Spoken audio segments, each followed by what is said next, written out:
मातका भट्ट जातक। यदि लोग जान लें, यह कथा भगवान बुद्ध ने जेतवन विहार में निवास करते हुए कही थी। यह प्रसंग मृतकों के लिए दिए जाने वाले भोज यानी श्राद्ध अथवा पितृभोज के विषय में है। उस समय लोग अपने दिवंगत संबंधियों के कल्याण के लिए, जिसे वे मृतक भोज कहते थे, उसके नाम पर बकरों, भेड़ों और अन्य प्राणियों का वध करके उन्हें अर्पित किया करते थे। जब भिक्षुओं ने लोगों को इस प्रकार कर्म करते देखा तो उन्होंने भगवान से पूछा, भंते, इस समय लोग अनेक जीवों की हत्या करके उसे मृतकों के लिए भोज कहकर अर्पित कर रहे हैं।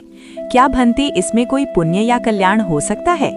भगवान ने उत्तर दिया, नहीं भिक्षुओं, मृतकों के लिए भोज करने के उद्देश्य से भी यदि किसी प्राणी का वध किया जाए तो उससे किसी प्रकार का पुण्य उत्पन्न नहीं होता। पूर्व काल में ज्ञानी पुरुषों ने आकाश में स्थित होकर धर्म का उपदेश देते हुए इस प्रथा के दुष्परिणामों को स्पष्ट किया और पूरे जम्बूद्वीप को इस कुप्रथा से विरत कर दिया था। किंतु अब क्योंकि लोगों के चित्त में उनके पूर्व जन्मों की स्मृति भ्रमित हो गई है, यह प्रथा फिर से उत्पन्न हो गई है। यह कहकर भगवान ने अतीत की यह कथा सुनाई। एक समय की बात है जब वाराणसी यानी बनारस में ब्रह्मदत्त नामक राजा राज्य कर रहा था। उसी समय एक ब्राह्मण था जो तीनों वेदों में निपुण था और जगत प्रसिद्ध आचार्य के रूप में जाना जाता था। उस ब्राह्मण ने मृतकों के लिए भोज करने का विचार किया और इसके लिए एक बकरा मंगवाया। उसने अपने शिष्यों से कहा, वत्सु, इस बकरे को नदी पर ले जाओ और इसे स्नान कराओ। इसके गले में फूलों की माला डालो, इसे एक पोटली अन्न खाने को दो, थोड़ा सवार कर इसे तैयार करो और फिर इसे यहाँ वापस ले आओ। बहुत अच्छा, ऐसा कहकर वे उसे नदी की ओर ले गए। वहां उन्होंने उस प्राणी को स्नान कराया, सवारा और नदी के तट पर खड़ा कर दिया। उस बकरे को अपने पूर्व जन्मों के कर्मों का स्मरण हो आया। यह सोचकर कि आज ही के दिन वह अपने समस्त दुखों से मुक्त होने वाला है, वह अत्यंत आनंदित हो उठा और घड़े के फूटने जैसी तेज हंसी हंस पड़ा। किंतु जब उसने यह सोचा कि उस ब्राह्मण को, जिसे वह मारेगा, उसी प्रकार का दुख भोगना पड़ेगा जैसा उसने स्वयं भोगा है, तो उसके हृदय में ब्राह्मण के प्रति महान करुणा उत्पन्न हुई और वह ऊंचे स्वर में रोने लगा।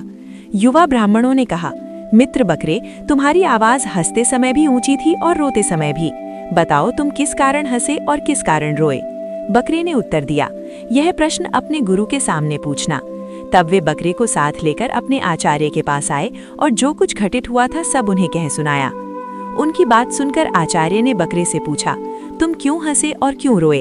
तब वह प्राणी अपने पूर्व जन्मों के स्मरण की शक्ति से उस ब्राह्मण से इस प्रकार बोला, ब्राह्मण, पूर्व काल में मैं भी तुम्हारी ही तरह तीनों वेदों में निपुण एक ब्राह्मण था। मैंने भी मृतकों के लिए भोज करने के उद्देश्य से एक बकरे का वध किया था। उस एक बकरे की हत्या के कारण मुझे अब तक 500 बार एक बार छोड़कर अपना सिर कटवाना पड़ा है। यह मेरा 500वां और अंतिम जन्म है। और जब मैंने यह सोचा कि आज ही के दिन मैं अपने इस दुख से मुक्त हो जाऊंगा तो मैं जोर से हंस पड़ा।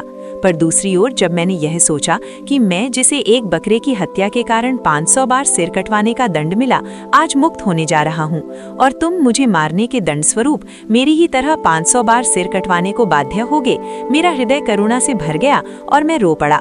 अतः ब्राह्मण, मैं तुम्हारे प्रति करुणा के कारण रोया था। ब्राह्मण ने कहा, डरो मत बकरे, मैं तुम्हें नहीं मारूंगा। बकरे ने कहा, ब्राह्मण, यह तुम क्या कहते हो? तुम मुझे मारो या न मारो, आज मैं मृत्यु से नहीं बच सकता। ब्राह्मण ने कहा, डरो मत बकरे, मैं स्वयं तुम्हारे साथ रहकर तुम्हारी रक्षा करूंगा। बकरे ने उत्तर दिया, तुम्हारी रक्षा दुर्बल है और मेरे अकुशल कर्मों की शक्ति अत्यंत प्रबल है। ब्राह्मण ने बकरे को मुक्त करते हुए अपने शिष्यों से कहा, हम किसी को भी इस बकरे को मारने नहीं देंगे।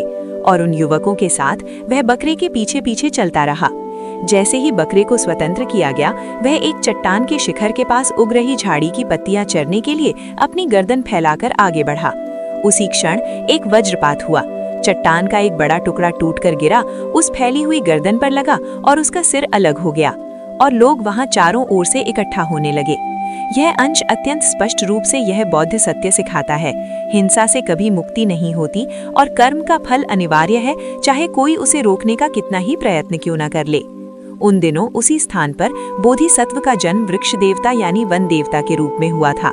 अब उन्होंने अपनी अलौकिक शक्तियों से सब लोगों के देखते देखते आकाश में पद्मासन लगाकर स्थान ग्रहण कर लिया। वे मन ही मन सोचने लगे, यदि ये प्राणी अकुशल कर्मों के फल को जान लें तो संभव है कि वे जीव हत्या से विरत हो जाएं। ऐसा विचार करके अपनी मधुर वाणी में उन्होंने यह गाथा कहकर उन्हें धर्म का उपदेश दिया।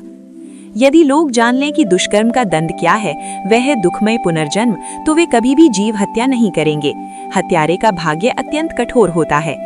इस प्रकार महासत्व ने नरक भय दिखाकर सत्य का उपदेश दिया। लोगों ने जब यह सुना तो नरक के भय से अत्यंत भयभीत हो गए और उन्होंने जीव हत्या का त्याग कर दिया। बोधिसत्व ने उन्हें धर्मोपदेश देकर पंचशील में स्थिर कर दिया। तत्पश्चात वे अपने कर्मानुसार परलोक को प्रस्थान कर गए और वे लोग भी बोधिसत्व की शिक्षा में स्थिर रहकर दान, शील और अन्य शुभ कर्मों में जीवन बिताने लगे, जिसके फलस्वरूप अंततः वे सभी देवों की नगरी में जा पहुंचे। इस प्रकार अपना उपदेश समाप्त कर भगवान बुद्ध ने इस कथा का संबंध जोड़ते हुए जन्म पहचान इस प्रकार की। उन दिनों वह वृक्ष देवता मैं ही था। यह जातक अत्यंत स्पष्ट और कठोर बौद्ध सत्य सिखाता है। हिंसा चाहे किसी भी नाम से की जाए, उसका फल दुख ही है। करुणा और अहिंसा ही मुक्ति का वास्तविक मार्ग है।